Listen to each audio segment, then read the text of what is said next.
ಗಂಗಾರತಿ ರೀತಿಯಲ್ಲಿಯೇ ಕಾವೇರಿಗೆ ಆರತಿ ಮಾಡಲಿಕ್ಕೆ ಸರ್ಕಾರ ಸಜ್ಜಾಗ್ತಾ ಇದೆ. ಅಕ್ಟೋಬರ್ 3ರಿಂದ ಕಾವೇರಿ ಆರತಿ ಮಾಡಲಿಕ್ಕೆ ಸರ್ಕಾರ ನಿರ್ಧಾರ ಮಾಡಿದೆ. ಗಂಗಾರತಿಯ ಮಾದರಿಯಲ್ಲಿಯೇ ಕಾವೇರಿ ಆರತಿ ಶ್ರೀರಂಗಪಟ್ಟಣದಲ್ಲಿ 5 ದಿನಗಳ ಪ್ರಾಯೋಗಿಕ ಆಚರಣೆ ನಡೆಯುತ್ತೆ. ಕಾವೇರಿ ಆರತಿ ಮಾಡಲು ಸರ್ಕಾರದಿಂದ ಸಕಲ ಸಿದ್ಧತೆಗಳು ನಡೀತಾ ಇದೆ. ದಸರಾ ಆರಂಭಕ್ಕೂ 1 ದಿನ ಮೊದಲೇ ಕಾವೇರಿ ಆರತಿ ನಡೆಯುತ್ತೆ.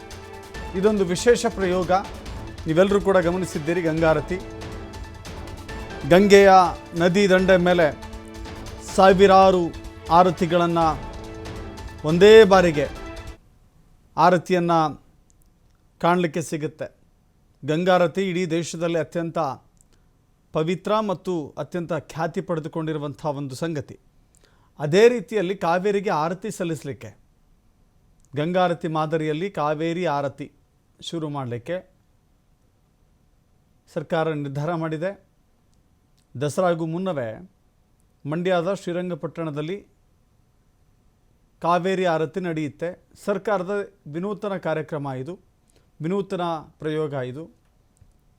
ಗಂಗೆಗೆ ನಮಿಸುವಂಥ ರೀತಿಯಲ್ಲಿಯೇ ಕಾವೇರಿಗೂ ನಮಿಸುವಂಥ ಒಂದು ಪ್ರಾರ್ಥನೆ ಇದು. ಇತ್ತೀಚೆಗಷ್ಟೇ ವಾರಣಾಸಿಗೆ ಒಂದು ಪ್ರಾಯೋಗಿಕ ಅಧ್ಯಯನಕ್ಕಾಗಿ ತೆರಳಿತ್ತು ತಂಡ. ಈಗ ವಾಪಸ್ ಬಂದ ಬಳಿಕ ಕಾವೇರಿಗೆ ಆರತಿ ಸಲ್ಲಿಸಲಿಕ್ಕೆ ಸರ್ಕಾರ ತೀರ್ಮಾನ ಮಾಡಿದೆ.